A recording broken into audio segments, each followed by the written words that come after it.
All right. Hi, how's it going? We are Rocket Penguin. We are a studio based out of Cornell University. We've been making games together for about 2 years, and we're here to showcase one of the first games that we worked on together called the Petit Raccoon. So we're going to introduce ourselves here. I can start off. My name is Liam. I was a programmer for Le Petit Raccoon. I'm Amy. I'm a designer for Le Petit Raccoon. I'm Ryan. I was the art lead. To briefly describe the game, you are a raccoon chef who has just opened up your dream restaurant. But the thing is, you open up your restaurant and you realize you forgot to buy groceries. So what do you do? Ryan, what do you do? How do you do? Well, obviously, because you're a raccoon, you have to steal them from the grocery store. But as you're stealing the ingredients from the grocery store, there's obviously grocery store workers that are going to stop you. So while managing waves of customers coming in with different orders, you're going to have to sneak into the grocery store, avoid the goose patrols of the grocery store workers, and get the correct ingredients and cook them back for your hungry customers. I think we were inspired by a lot of early Flash games and a lot of restaurant simulation games like Diner Dash or like Papa's Pizzeria. We really liked the memory and management aspect, and we wanted to add another axis that would diversify gameplay, and so that's sort of why we went into the sort of two-phase gameplay loop, with this a portion of the gameplay being the stealth in the preparation phase. I think what's really interesting about that is also while you are engaged with a separate mechanic, you still have the memory and management at the back of your mind. So we wanted there to be a lot of things for you to juggle. For the art style, we were inspired by children's storybooks. We wanted kind of like a sketchy, kind of handcrafted world that's really cute and full of animals.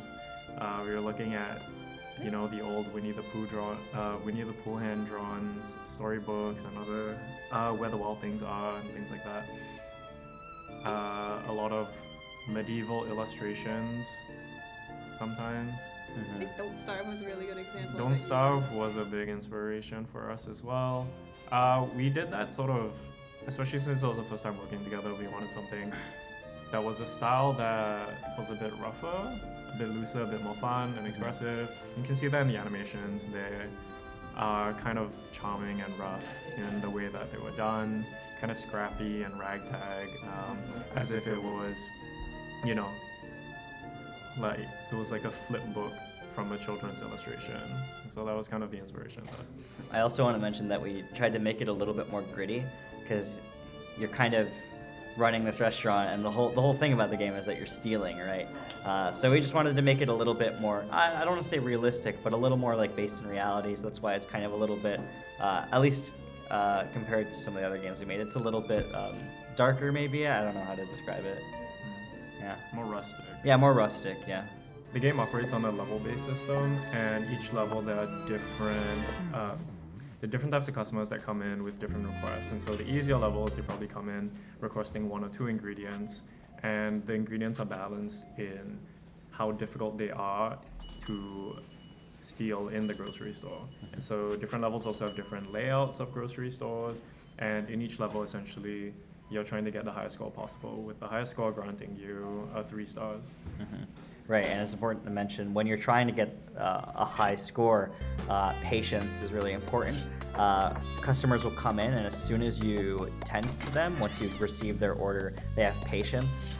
And the faster you get your order done for them, the higher the score you'll get. So if you leave your customers hanging for too long, you won't do so well. A skilled and experienced player would be able to very quickly memorize the orders that are coming into the restaurant and be able to steal them as quickly and efficiently as possible while managing the patience of each customer to achieve the highest score as possible. What's really special about the game is kind of all the different types of gameplay that's fit into one game.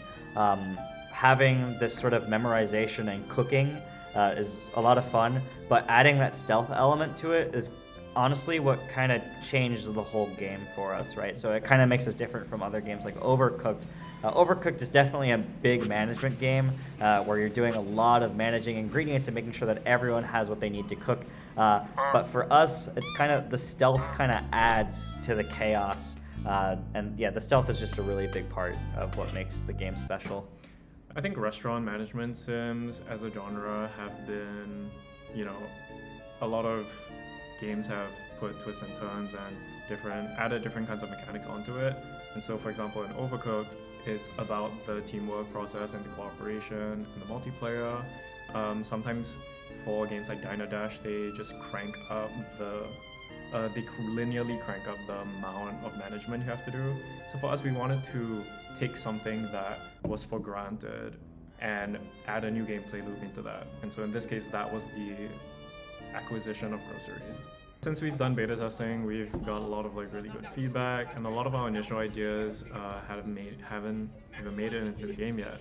In the future, we were thinking of expanding the stealth mechanics a lot, having different types of guards, different kinds of control patterns, more interactables in the grocery store. For example, hiding in shelves, or being able to knock something off a shelf to make a blockage, or make the guards slip and fall, to let you escape. Different kind of little mini games when you're stealing a grocery, maybe you're trying to catch a fish in a fish tank, and then you have to do a Stardew Valley bobber thing, or time something correctly in order to grab it. Expansions in terms of the level design as well, maybe different types of floors, or a grocery store that's segmented into different areas with multiple vents that you have to hop into, and there are different types of ingredients in the different sections as well. Yeah, I guess it's important to mention that right now, as the game stands, it's very short. It's important to mention as well that this was the first game that we worked together on as a team, and there was a lot of growing pains with that, and one was kind of content of the game. There's only about 9 levels, at least in what we currently have, so there's room for so much more. And when we showcased the game off initially here at Cornell, there was a very positive reception to the game, and people definitely seem to want more, so we can definitely do more. We also wanted to do a proper endless mode. Yeah. I remember we wanted to add an endless mode where customers just keep coming in and you try to go as far as you can. How many orders can you take? Yeah, and different challenge levels. Yeah, it would just get progressively harder. That would be really cool. So a final thing to mention is for the future of our game is its release status. So we did a soft release of the game when we had to showcase it here at Cornell. And there was a very positive reception to that, and that was great. But the game is very short. There was only 9 levels. We do want to have a more clear release, right? Because now the game is not available to download. The game, we want to try to get it on Steam. That would require a bit of work for us on the programming end. Again, there was a lot of growing pains of it being our first game. But we want to do it justice. We want to make sure it's out there for people to play. All right, well, that was the Petit Raccoon. Thank you for watching our video. We hope you get a chance to play it. Let us know what you think. We hope to see you at BostonFig.